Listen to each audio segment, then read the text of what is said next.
Bonjour à tous, bienvenue dans cette nouvelle capsule vidéo. Donc, une capsule qui va porter essentiellement sur le fonctionnement du cœur. Donc, déjà d'entrée de jeu, je voudrais vous avertir sur un peu la difficulté de la capsule. Donc, il faut garder en tête que cette capsule-là va vous demander probablement un plus grand effort que les capsules précédentes, en termes d'études, mais aussi en termes de compréhension. Et d'ailleurs, même pour moi, ça ne sera pas si évident de vous expliquer ça le plus clairement possible, comme ça, sur une capsule vidéo. Entre autres parce qu'on fait allusion à des concepts qui vont peut-être vous paraître abstraits, puis c'est quand même aussi une capsule chargée en termes de matière. Donc, je voulais vous avertir pour que vous puissiez investir le temps nécessaire, là, calculer plus de temps d'étude sur cette capsule-là que les précédentes, évidemment. Puis bien sûr, si c'est pas clair, vous ne gênez pas. Comme d'habitude, vous m'écrivez, puis je vais essayer de clarifier ça avec vous là, par Mio, entre autres. Donc, première des choses, en fait, cette capsule-là, pour moi, il y a deux événements principaux, deux grands sujets, en fait, je devrais dire. Il y a le système cardio-nectaire, donc ce qui est écrit en rouge ici. C'est en fait le système au niveau du cœur qui va permettre la création de courants électriques un peu sous... ça ressemble à des influx nerveux. On n'emploie pas ce terme-là parce que c'est un petit peu différent que les influx nerveux qui se passent dans les neurones, mais c'est un signal électrique très similaire. Même s'il y a des nuances biologiques, ça ressemble beaucoup. Donc, une stimulation électrique qui est au niveau cardiaque, et c'est ce que je vais vous expliquer. Et ensuite, on verra qu'il y a contraction musculaire et tout ça au niveau du myocarde. Et l'autre grand sujet, une fois que vous allez comprendre au point de vue du cardio-nectaire les principaux événements électriques, ça va être de comprendre maintenant, et ça vous touche particulièrement en soins infirmiers, le cycle de contraction et de relaxation cardiaque. On parle souvent de systole et diastole, on en reparlera. Donc, il y a comme 5 grandes étapes au niveau d'un cycle de contraction. Et voilà, et ça sera de corréler un petit peu les deux événements ensemble, en fait. Donc, ce qui se passe au niveau du cardio-nectaire versus les contractions musculaires au niveau du cœur. Si on commence avec le cardio-nectaire, donc la première des choses, bon, évidemment, le cœur, c'est des cellules musculaires, des myocytes, qui doivent se contracter de façon synchronisée pour se contracter au bon moment et se relâcher au bon moment. Et ce cycle de contraction et décontraction est contrôlé, si vous voulez, par des courants électriques, ce qu'on appelle des potentiels d'action. C'est potentiel d'action musculaire, en fait. Donc, à chaque fois que vous voyez ce terme-là, je veux que vous imaginiez, en fait, que c'est un courant électrique. Et ceux qui se souviennent du système nerveux de la dernière session, votre enseignante, ou si vous étiez dans ma classe, bien évidemment, vous a parlé d'influx nerveux, d'influx électriques, d'influx nerveux, mais c'est exactement le même principe, avec des nuances qu'on verra tantôt. Donc, c'est un courant électrique, et essentiellement, ce courant électrique-là peut faire deux choses. Soit qu'on stimule la contraction des cellules musculaires, ou soit qu'on va favoriser la décontraction. Et c'est deux types de signaux électriques différents qu'on peut même lire sur un tracé qu'on appelle l'ECG, qu'on aura la chance d'étudier plus en détail dans la session. Mais essentiellement, c'est ça. Donc, c'est pas à retenir pour tout de suite. Je mentionne deux nouveaux termes, mais on en reparlera tantôt. Mais déjà, ça vous donnera une petite idée. Dépolarisation versus repolarisation. Donc, généralement, la dépolarisation, c'est un potentiel d'action électrique qui favorise la contraction, alors que la repolarisation, on retourne au repos. C'est pour ça que je dis tout le temps repolarisation, retour au repos. Donc, on favorise la décontraction. On en reparlera en temps et lieu. Pour l'instant, ce qui est important de comprendre, c'est que le système cardio-nectaire, c'est une structure, un ensemble de structures dans le cœur qui favorise un ou l'autre des deux signaux électriques que je viens mentionner. Un fait très intéressant au niveau du cœur, contrairement à tous les autres muscles, il y a un concept d'auto-rythmicité. Tous les autres muscles de votre corps, que ce soit des muscles inconscients, involontaires, comme les muscles dans la paroi de l'estomac ou les muscles de vos bras, vos jambes qui sont contractés de façon volontaire, ils ont un point commun. On doit créer un signal électrique, un influx nerveux pour les contracter. Mais ils ne peuvent pas se contracter par leurs propres moyens. L'estomac ne peut pas décider par lui-même de commencer à se contracter, même chose pour vos bras, vos jambes. Donc, ça prend toujours un signal électrique, un influx nerveux externe. Le cœur, c'est une exception. Lui, il est capable d'autorythmicité. Ça veut dire quoi? Donc, il faut être à l'aise avec ce concept-là. C'est très simple, en fait. Ça veut dire que le cœur, par ses propres moyens, est capable de s'auto-stimuler. Lui-même va produire, via le système cardio-nectaire, un potentiel d'action qui va spontanément, immédiatement, contracter les cellules musculaires, son myocarde. Et ça se fait de façon indépendante de tous vos centres de régulation, indépendamment de l'encéphale, de n'importe quoi d'autre. Autrement dit, Puis là, je vais être franc avec vous, c'est vrai que l'encéphale, particulièrement le bulbe rachidien, peut augmenter, stimuler les fréquences cardiaques ou les diminuer. Donc, il peut avoir une influence externe. Mais la contraction en soi se fait de façon indépendante. On peut aller influencer pour dire fallait plus vite, fallait moins vite. Mais en théorie, si je bloque l'influence de l'encéphale, du bulbe rachidien, exemple, le cœur continuerait à se contracter par lui-même, à s'auto-stimuler. Il ne pourrait pas augmenter ou diminuer de fréquence, mais il y aurait une fréquence stable. Donc, c'est sûr que dans la vie courante, ce n'est pas très pratique, on ne pourrait pas s'adapter ou rien de ça. Mais il continuerait à se contracter par lui-même. Et là, je sais que c'est un peu mystérieux. On verra tantôt, ou un peu plus tard dans la capsule, en fait, pourquoi il est capable de s'auto-stimuler comme ça.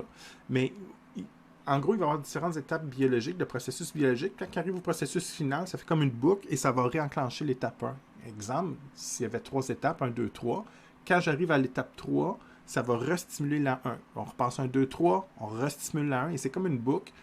Et cette boucle, elle est infinie. Tant que vous vivez 100 ans, ben, le cœur va être capable de s'auto-contracter de façon indépendante, comme ça, pendant les 100 années, 24 heures sur 24. Et donc ça, c'est vraiment une capacité unique au niveau cardiaque qu'on n'a pas dans les autres muscles des autres organes. Je vous présente le système cardio-nectar qu'on va... En fait, je vous le présente ici, puis ensuite, ma job, ça va être de vous décrire les différents événements du cardio-nectar. Donc, évidemment, on reconnaît ici les 2 oreillettes, les 2 ventricules. Tout ce qui est en jaune, c'est les différentes structures du cardio-nectar. Et c'est des nouveaux mots. Il faut être capable d'identifier les structures et d'avoir cette espèce d'imagerie mentale, si je vous dis un nœud sinusal ou un tractus internodo, que vous comprenez à peu près où c'est situé et à quoi ça sert. Parce qu'évidemment, quand je vais vous parler des fonctions et de leur rôle respectif, ben, ça va devenir un peu plus simple. Mais en gros, avant d'entrer en détail, tout simplement, j'ai 2 nœuds. Hein? J'en ai un ici puis un deuxième. Des nœuds, c'est quoi? C'est un ensemble de corps cellulaires de neurones. Ceux qui se souviennent un peu, c'est quoi un neurone? C'est la partie sphérique avec les dendrites et tout. Donc, ça agit un petit peu comme des centres de contrôle, en fait. Donc, imaginez-vous que j'ai des millions de neurones ici, avec leur corps cellulaire dendrites, et ce premier nœud-là, qu'on appelle le nœud sinusal, c'est de là qu'on va partir le premier processus électrique nécessaire aux contractions des oreillettes et des ventricules. J'ai un deuxième nœud aussi, qui fait office d'un deuxième centre de contrôle, qu'on appelle le nœud auriculo-ventriculaire. Et ensuite, même si ça change de nom, essentiellement, c'est pas vrai ce que je dis, mais c'est comme des nerfs, en fait. C'est des groupes d'axones. Donc, même si on ne dit pas le mot nerf, c'est d'autres termes, c'est un peu la même fonction, en ce sens où c'est des groupes d'axones qui vont déplacer un signal électrique, un potentiel d'action, aux différents endroits. Donc, on va créer un premier potentiel électrique ici, se déplace par les fibres ici, va stimuler, tout en se déplaçant, on stimule la contraction des cellules musculaires au niveau des 2 oreillettes. Et ensuite, on arrive au deuxième nœud, on continue de produire des courants électriques, si vous voulez, dont la propagation va se poursuivre selon d'autres fibres. Et ces fibres-là vont descendre vers le ventricule et on va commencer par provoquer une contraction au haut du ventricule.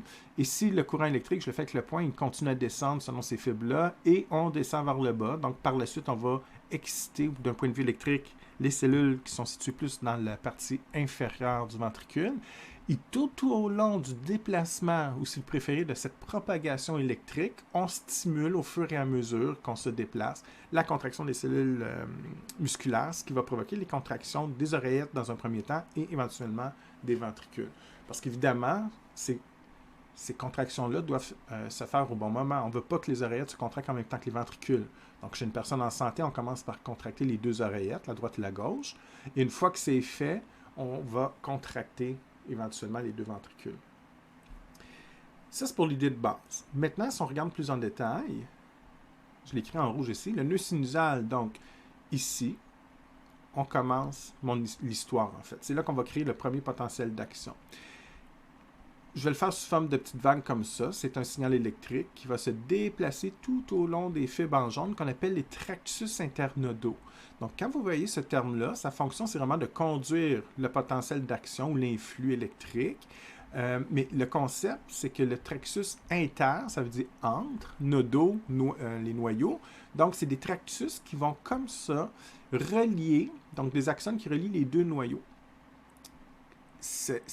Donc, ça permet de propager le courant électrique vers le deuxième noyau et on va stimuler j'ai dit le noyau, pardon, ben, c'est pas une grosse erreur, mais c'est l'équivalent du nœud auriculo-ventriculaire. En fait, le nœud est fait de plusieurs noyaux.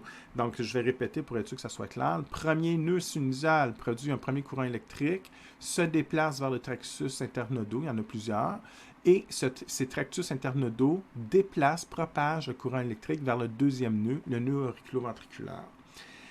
Ce qu'il faut comprendre et qui n'est pas illustré ici, alors ça c'est quand même très important ce que je vais dire, c'est que ces tractus-là vont permettre également, on ne le voit pas, mais imaginez-vous qu'on va stimuler, comme ça on peut se déplacer vers les côtés, puis on va stimuler la contraction des oreillettes, droite et gauche. Donc ce n'est pas simplement de se déplacer du premier nœud au deuxième, c'est aussi pendant cette étape-là, et en utilisant les tractus internodaux qu'on va stimuler la contraction des deux oreillettes. Donc, ce signal électrique qui a été produit déjà va pouvoir permettre une contraction des oreillettes, déjà à cette étape-là. Qu'est-ce qui va se passer par la suite? Bien, une fois rendu au deuxième nœud, le nœud auriculoventriculaire, on va produire encore une fois des courants électriques, donc des influx ou des potentiels d'action, c'est la même chose. Et là, les nouveaux potentiels d'action vont se déplacer selon les fibres ici. Elles changent de nom, mais c'est toujours la même chose, tout le temps les mêmes axones. Pourquoi on leur donne d'autres noms? C'est simplement pour nous aider à se situer.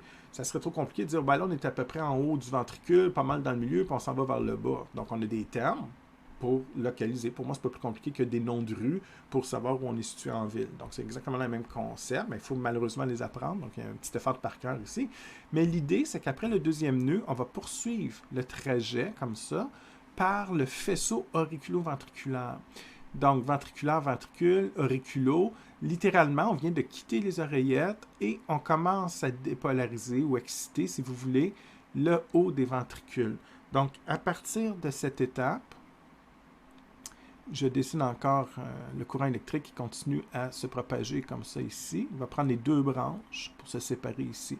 Mais à partir d'ici, ce que je pointe avec la flèche, c'est le faisceau auriculo-ventriculaire. Et quand je suis à cette étape-là, imaginez-vous qu'on commence à exciter les cellules cardiaques ou au niveau du haut des ventricules. Ça veut dire que les cellules... Évidemment, tout ce que je dis, ça a l'air très long, là, parce que je décortique tout ça, mais c'est une fraction de seconde. C'est très, très rapide. Okay? Mais c'est comme si je mettais ça... En fait, mon histoire, je la mets sur pause et là, je vous explique tout. Mais ce que je veux que vous réalisez, c'est qu'on commence la contraction du haut des ventricules avant de stimuler le bas du ventricule. Mais c'est insuffisant pour que le ventricule soit complètement contracté, donc le sang ne bougera pas encore. Il ne pourra pas se déplacer vers les artères, parce que le ventricule n'a pas sa contraction complète, mais on commence un petit peu à contracter le haut. Et pendant ce moment-là, et n'oubliez pas, c'est extrêmement rapide. Donc, ce que je viens de dire, des fois, ça vous met un peu en état de choc. On se dit, mais là, comment ça, le haut contracte, le bas? Ouais, c'est une fraction de seconde. C'est 0,1 seconde, 0,1 seconde à peu près. Là, une figure de... Je vous dirais que c'est une image, ce n'est pas les chiffres exacts, mais quand même. Donc, fraction de seconde. Et là, le potentiel d'action va continuer à se propager comme ça en descendant vers la partie inférieure des deux ventricules. Même, il va se séparer ici. Et cette partie plus basse va changer de nom. Donc, quand on va être rendu vraiment dans la partie inférieure, donc à peu près à un niveau ici, on va parler de myofibre de conduction cardiaque. Donc, quand vous voyez ce terme-là, c'est toujours les mêmes axones, mais là, on est rendu dans la partie basse du ventricule.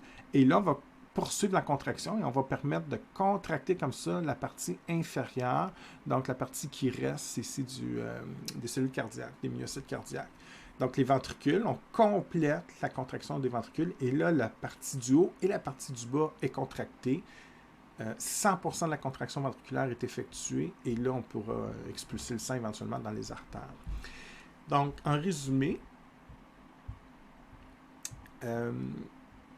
le faisceau auriculo-ventriculaire ici, donc ici, il y a quelque chose que je ne vous ai pas dit, juste spécifié. Quand je parlais du faisceau auriculo-ventriculaire, il se sépare en deux, on parle des branches du faisceau. Pour moi, c'est une nuance, c'est parce qu'il est séparé en deux. C'est pas grave que vous ne connaissez pas le mot branche, tant que vous me dites que ça fait encore partie du faisceau auriculo-ventriculaire, c'est parfait. Donc, si je résume tout ça, si on veut faire ça simple, on dirait que j'ai dit beaucoup de choses, mais en fait, ça se résume en 3-4 lignes. Première des choses, un système cardio-nectar, c'est quoi? C'est le système électrique du cœur qui va favoriser la décontraction et la relaxation des cellules musculaires. Tout doit se faire par étapes. On commence par les oreillettes, ensuite le haut des ventricules et le bas. Ce qui est important de comprendre, c'est que le premier nœud, le nœud sinusal, est crucial. C'est lui qui va partir, qui va créer le premier courant électrique, premier influx électrique, commence dans le nœud sinusal, descend par les deux traxus internodaux, qui non seulement va permettre à l'influx électrique d'aller au deuxième nœud, l'auriculoventriculaire, mais également va propager l'information électrique au niveau des oreillettes, et c'est à ce moment-là qu'on favorise la contraction des deux oreillettes. On poursuit le chemin, si vous voulez, le trajet, donc on déplace ce courant électrique, cet influx électrique, via le faisceau auriculoventriculaire, ce qui permet une contraction de la partie haute des deux ventricules, et éventuellement descendre dans les myofibres de conduction, pour compléter la contraction des ventricules. Donc, on va stimuler la contraction de la partie inférieure des ventricules. Et en gros, c'est simplement ça. Je vais vous donner des détails biologiques sur les événements électriques, comment c'est possible de créer un influx et tout ça, ou un potentiel d'action. Mais en gros, première des choses, quand je dis système cardio-nectar, c'est ce que vous devez garder en tête. Pour votre culture personnelle, c'est pas à retenir, mais ça va vous toucher évidemment dans votre carrière ou dans votre vie personnelle.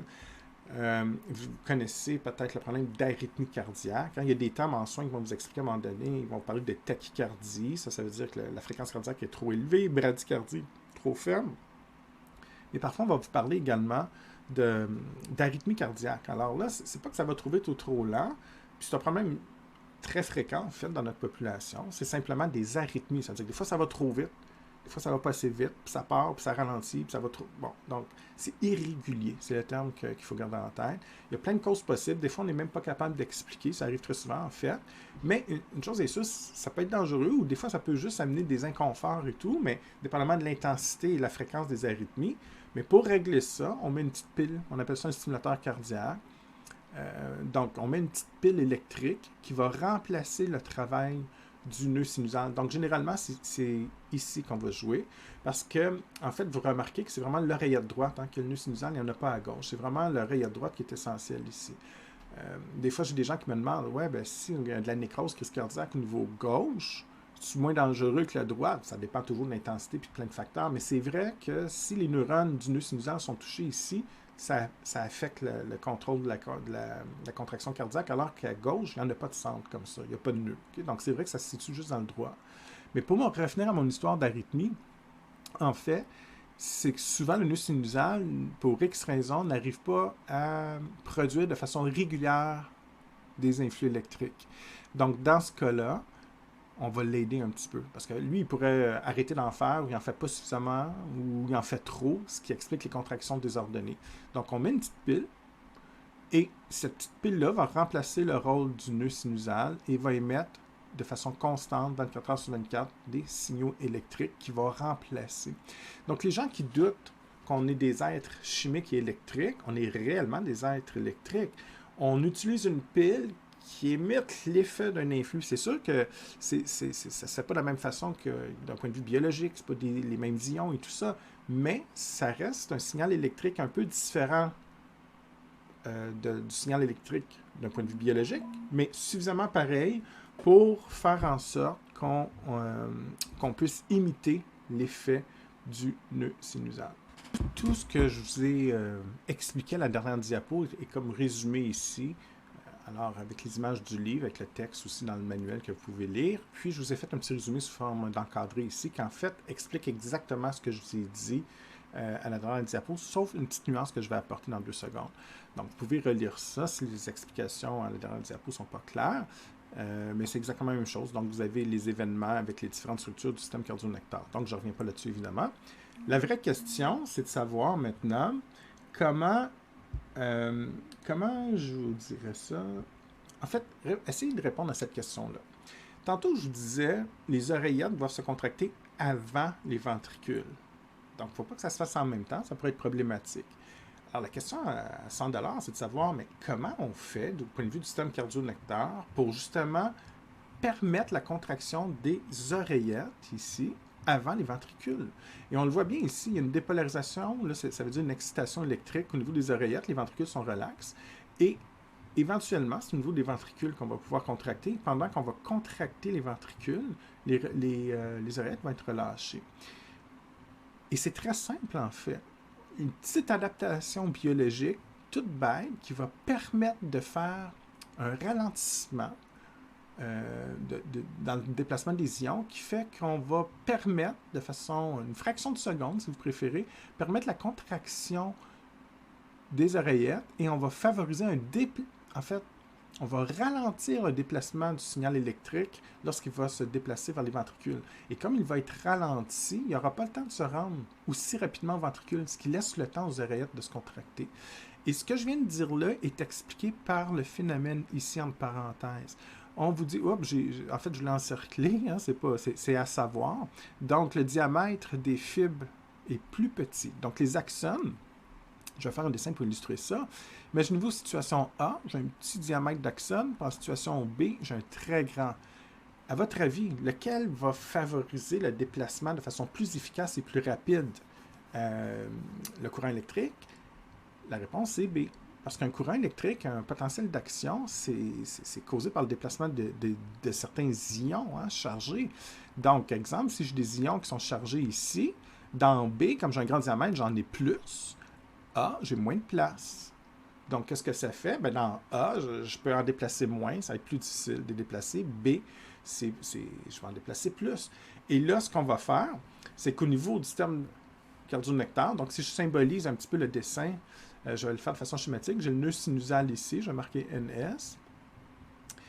J'ai ensuite, tantôt on parlait des fibres du faisceau auriculo-ventriculaire, donc ici, j'ai le deuxième nœud auriculo-ventriculaire et ensuite, j'ai les autres fibres. Donc, on parlait entre autres des myofibres, de conduction et tout ça, peu importe. Donc, pour aller stimuler les deux ventricules. Donc, c'est une façon simplifiée, évidemment. Puis le deuxième nœud, ici, je vais marquer NAV pour nœud auriculo-ventriculaire.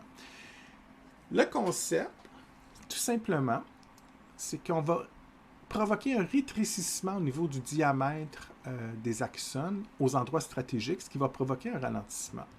Donc, ce qui va arriver ici, après le nœud auriculo-ventriculaire, donc je suis ici sur mon schéma, ce que je pointe avec la flèche, ou encore, si vous préférez, j'encercle ici, je suis dans cette section du système cardio-nectar, c'est la même chose. Et qu'est-ce qui va arriver? Bien, imaginez-vous que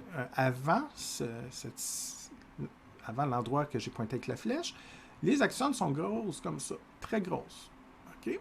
Et à notre naissance, en fait, lorsqu'on se développe dans le ventre de notre mère, puis qu'on construit les différents organes, on fait en sorte qu'au point de vue biologique, il va y avoir un rétrécissement des voies nerveuses à partir d'ici, avant que ça redevienne une taille normale. Et mon X, en fait, c'est la même chose qu'ici. On rétrécit le diamètre. Et qu'est-ce que ça fait? Ça provoque un ralentissement. Fait qu'imaginez-vous, ici, j'ai des milliards d'ions qui veulent aller de l'autre côté comme ça. Sauf que j'ai un rétrécissement. Le diamètre des fibres est plus petit. Donc, on va... C'est une image, mais il y a de la place pour laisser passer un seul ion, exemple. Donc, on devra refouler comme ça et se déplacer en file indienne avant de pouvoir avoir plus d'espace. Et c'est sûr que ça va provoquer un ralentissement. Ça ralentit le déplacement des ions.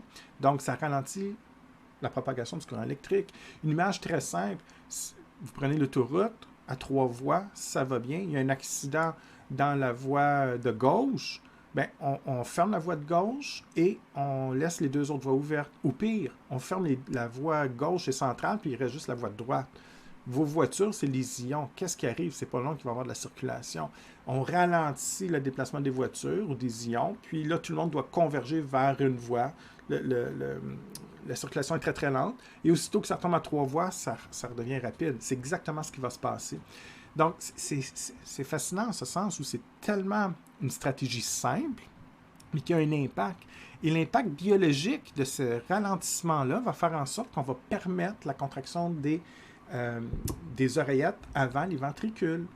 Tout simplement parce que, comment je vous dirais bien ça? Si je reviens à mon dessin ici, imaginez-vous, à partir du premier nœud, on est à vitesse maximale, donc le déplacement efficace des ions se propage par les traxus internodaux, exemple, et là, on va stimuler comme ça la contraction des deux oreillettes. Aussitôt que j'ai atteint le deuxième nœud, après, donc la partie ici que j'ai encerclée, donc le faisceau auriculo-ventriculaire, on a une espèce de rétrécissement des voies. Le diamètre des axones est plus petit, donc on va provoquer un ralentissement. Et ça, ici, comme ça va être plus lent, le déplacement se fait moins rapidement, évidemment. Donc, ça va prendre plus de temps avant d'atteindre les ventricules. Ça va laisser, ce ralentissement provoqué va laisser un temps suffisant pour que les oreillettes se contractent en premier lieu. Et ensuite, quand on va atteindre les ventricules, les oreillettes auront déjà eu le temps de se contracter et de se relâcher. Donc là, on va arriver à faire contracter les ventricules. En d'autres mots, cette adaptation biologique provoque un ralentissement des influx nerveux pour qu'on arrive, façon de parler, le plus lentement possible. On veut arriver en retard au ventricule pour laisser un temps suffisant aux oreillettes de se contracter. Et les gens qui viennent au monde, ça peut arriver, on va dire que c'est une espèce de malformation congénitale, et que la voie reste large et qu'il n'y a pas de rétrécissement au niveau du diamètre des fibres nerveuses, bien évidemment, tout va aller à la même vitesse et ça va amener une désynchronisation des contractions. Chez ces personnes-là, les oreillettes pourraient se contracter en même temps que les ventricules, ce qui peut amener certains problèmes de santé. Des fois, ça peut être des inconforts, des problèmes lorsqu'on fait travailler le cœur dans des situations de sport et tout ça. Là, ça peut être plus difficile et tout, dépendamment de l'ampleur. Donc, oui, il peut y avoir un asynchronisme là, comme ça au niveau de la contraction cardiaque, simplement par le fait que les axones ont gardé une taille normale. C'est quand même incroyable de voir qu'une si petite adaptation peut avoir un impact aussi grand sur le système cardiaque. Mais pour le reste, à part de cette nuance-là, tout le reste, c'est exactement ce que je vous ai mentionné à la dernière diapo. Maintenant, on parle ici de cardionectaires, donc des centres cardio-régulateurs, puis à la dernière diapo, je parlais de cardionectaires. Donc, il faut faire très attention, c'est deux termes différents, mais on n'est pas du tout au même endroit dans le corps. Donc, ce que je parle depuis le début de la capsule, cardionectaire, que je vous ai décrit en détail, c'est vraiment le système de conduction électrique au niveau du cœur, et c'est local, c'est simplement au niveau du cœur. Je vous parlais d'autorythmicité, donc le cardionectaire tout seul peut faire les contractions du cœur, mais il est incapable d'augmenter ou diminuer la fréquence cardiaque. Elle va être constante à un certain, au hasard, mais mettons autour de 60-70 fréquences cardiaques, et ça se fait de façon continue. Sauf que si vous faites un sport, si vous êtes stressé ou si vous êtes relax, c'est des situations où on devra diminuer ou augmenter la fréquence cardiaque. Et ça, le cardionectaire ne peut pas le faire. Lui, il peut juste provoquer des contractions de la méthode que je vous ai expliquée tantôt. Donc, c'est là que les cardiorégulateurs sont extrêmement importants. Et là, c'est l'encéphale qui va contrôler ça. Plus particulièrement une partie du tronc cérébral qui s'appelle le bulbe rachidien. Donc, en bio 1, on vous a appris que le bulbe rachidien, c'était les centres cardiaques. Et c'était vrai, mais là, faites très attention parce que ça a peut-être induit une erreur.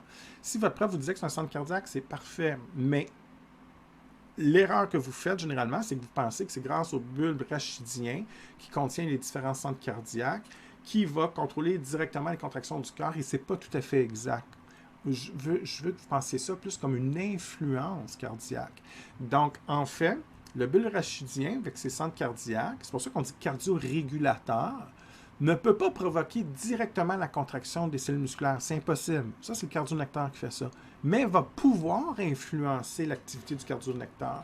En fait, le cardio-régulateur a un impact, une influence sur le cardionectaire, mais n'est pas responsable directement de la contraction des myocytes cardiaques. C'est la grande différence. C'est mélangeant parce que les deux mots sonnent pareil.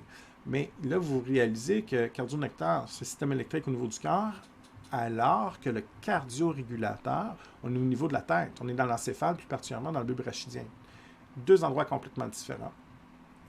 Une image ou une analogie très simpliste, même enfantine, mais ça peut aider certains peut-être. C'est comme ma relation que j'ai avec vous, par exemple, en classe. Moi, je suis l'enseignant. Imaginez-vous que je suis le bulbe rachidien, là, je suis le centre cardio-régulateur.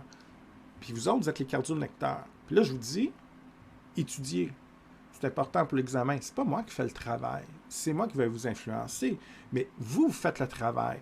Et là, si je suis particulièrement, je sais que l'examen va être difficile, je l'ai étudié beaucoup plus que d'habitude, bien là, vous allez faire le travail 3 fois plus si vous m'écoutez bien. Donc là, vous allez dire, OK, là, il faut que j'étudie, c'est sérieux, ça va être difficile. Donc, vous faites votre travail pareil, mais vous le faites à une plus grande fréquence. Puis si je vous dis, le prochain examen, il est facile, relaxer, puis profiter de la vie, vous allez étudier un petit peu moins que la normale. C'est exactement la même chose. Le cardio-régulateur, c'est pas moi qui me tape la job comme prof, je vous dis quoi faire, mais c'est fini, moi, les études. C'est vous autres qui vous tapez le gros du travail. Donc, cardio-régulateur, c'est la même chose. C'est pas lui qui contracte le cœur, mais il va dire au cardio-régulateur, fais ton travail plus vite parce que, écoute, là, on est dans un sport intense, il faut que ça pompe. Ou on est en mode endormi devant la télé, ben relax, pas nécessaire. Là. Prends ça, relax. C'est exactement la même chose. Donc, il y en a un qui fait le travail, puis l'autre influence le travail. Okay? Donc, je ne peux pas dire plus clair que ça. Maintenant, dans le bulbe rachidien, au niveau des deux centres cardio-régulateurs, il y en a deux en fait. Tu as le cardio-accélérateur quand c'est le temps d'augmenter la fréquence cardiaque, stress, sport, activité, peu importe, la peur, hein, certaines émotions aussi, mettons vous avez peur, peu importe. Et cardio-inhibiteur, donc là c'est l'inverse, on veut diminuer la fréquence cardiaque. Donc selon les situations, vous êtes tranquille, relax, vous venez de manger, vous êtes en train de gérer, la fréquence cardiaque va diminuer. Dans ce cas-ci, c'est le centre cardio-inhibiteur du bulbe rachidien qui va dire, ben là, c'est pas nécessaire d'avoir une fréquence rapide. Donc, on va utiliser le bulbe rachidien est relié par le nerf vague, qui est un nerf parasympathique, ceux qui se souviennent un peu de leur système nerveux autonome. Et ce nerf-là, on ne le dit pas ici, mais il va aller se connecter sur le nœud sinusal, donc le premier nœud du système cardio-nectaire qu'on a parlé tantôt. Et ce que ça fait, c'est que le nœud sinusal, lui, reçoit l'information du bulbe, puis là, ça lui dit, ben, travaille un peu moins. Tu sais, tes influx électriques, là, tu n'es pas obligé d'en faire à 100%, vas-y à 70%. Et comme il va produire moins de signaux électriques, tous les événements que je vous ai décrits en début de capsule sont toujours là. Sauf que ça va se faire de façon moins fréquente, ce qui diminue le rythme cardiaque, tout simplement. À l'inverse, vous manquez d'oxygène, vous faites un sport, peu importe. Là, c'est l'autre centre qu'on utilise. Cardio-accélérateur, toujours situé dans le bulbe rachidien, c'est toujours un cardio-régulateur, mais la voie nerveuse est différente. Donc, quand c'est le temps d'augmenter la fréquence cardiaque, le cardio-régulateur, contrairement à tantôt, où on était connecté sur le nerf vague, mais là, c'est un autre nerf. Le cardio-accélérateur du bulbe rachidien est connecté avec le nerf cardiaque, c'est un nerf sympathique du système nerveux autonome. Et c'est donc deux voies nerveuses différentes. On n'utilise jamais les deux en même temps. C'est une ou l'autre. C'est deux voies indépendantes. Mais l'impact final va être différent. Donc, quand je prends le nerf cardiaque, qui est associé au système nerveux sympathique, on accélère la fréquence cardiaque. Mais c'est encore sur le nœud sinusal. Donc, le nœud sinusal, en fait, est influencé de deux manières. Il y a deux nerfs comme ça qui relient l'encéphale au nœud du cœur, dans l'oreillette droite. Il y a le nerf vague qui est branché là et le nerf cardiaque. Selon lequel des deux nerfs j'ai utilisé, on a un effet final. Donc, dans ce cas-ci, le nerf cardiaque envoie des influx nerveux qui stimulent l'activité du nœud sinusal. Donc, celui-ci va continuer à faire ses influx électriques, ses potentiels d'action, mais il va les faire à une fréquence beaucoup plus élevée. Donc, au lieu de travailler à 100%, on va peut-être lui dire, ben là, travaille à 150%. Donc, c'est comme ça, en produisant plus de signaux électriques au niveau du nœud sinusal et du système cardio-nectaire, qu'on va augmenter la fréquence cardiaque. Donc, ça, c'est 24 heures sur 24 qu'on s'adapte de cette manière-là. C'est jusqu'à la fin de vos jours, évidemment. Comment fonctionnent les systèmes cardio-régulateurs au niveau du bulbe? Bien, généralement, on a des récepteurs qui détectent différents problèmes. Ça peut être une pression artérielle trop forte, trop faible, un manque d'oxygène, trop de CO2 qui s'accumule, ou parfois une accumulation d'ions d'hydrogène aussi. Donc, il y a des situations comme ça qu'on va vivre. Des fois, certaines émotions, je parlais de stress, la peur, mais des fois, ça peut être aussi l'amour, hein? Parfois des relations amoureuses, l'excitation de rencontrer l'être cher. Peu importe, il y a plein d'émotions comme ça aussi qui vont venir contrôler l'activité cardiaque. Et en fait, comment ça se passe? C'est très simple. C'est que toutes ces informations-là, que ce soit d'ordre émotionnel, chimique ou de pression artérielle, on va informer le bulbe rachidien de ces différentes situations. Lui, il analyse ça, prend une décision. S'il décide qu'on ne touche à rien, on ne stimule pas le nœud sinusal, puis la fréquence reste normale. Mais si c'est une situation qui implique qu'on doit augmenter ou diminuer la fréquence cardiaque, bien, l'analyse du bulbe rachidien, en analysant ces différentes informations en provenance des différents récepteurs, lui va se dire, ben non, là, c'est le temps d'augmenter la fréquence cardiaque ou de la diminuer, et c'est là qu'on va utiliser le nerf cardiaque ou le nerf vague, tout simplement, selon ce qu'on veut faire. Tout ce que je viens de dire en mots, c'est résumé sur la figure 1913 à la page 897, 897 de votre manuel. C'est exactement ce que je viens de dire, mais cette figure-là, elle a été dessinée pour vous aider, mais des fois, il y a trop d'informations, puis là, ça vous stresse, puis vous avez de la misère. Mais en fait, c'est juste ce que je viens de dire, c'est juste sous forme d'image. Donc, si on essaie de l'analyser un peu, cette figure-là, première des choses, j'ai fait un petit résumé ici avant de la faire apparaître. Même s'il y a beaucoup de couleurs et beaucoup de flèches, c'est juste ça, en fait, le schéma. Si vous avez ça en tête, vous avez pratiquement tout compris. Donc, j'ai des récepteurs qui vont détecter, exemple, l'oxygène, le CO2, donc des chimiorécepteurs ou les hydrogènes. J'ai des barorécepteurs pour la pression artérielle. Peu importe, j'ai des récepteurs qui détectent les problèmes. J'ai des nerfs sensitifs de toutes sortes, dépendamment de la localisation de mon problème, qui viennent converger vers le centre qui est le bulbe rachidien, qui est le centre cardiaque. Et dans ce cas-ci, on informe de ce qui se passe 24 heures sur 24. On informe le bulbe rachidien des différentes situations que vous êtes en train de vivre. Donc ça, les nerfs sensitifs font tout simplement des influx nerveux continuellement, puis on informe. Mais c'est le bulbe rachidien qui va prendre la décision finale. Est-ce qu'il faut agir sur le cœur, oui ou non?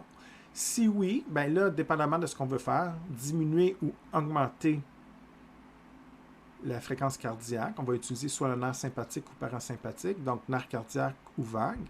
Et on va agir sur le cœur qui est un effecteur, plus particulièrement sur l'oreillette droite, au niveau du nœud sinusal, donc le premier élément du système cardio-nectaire que je vous ai expliqué tantôt.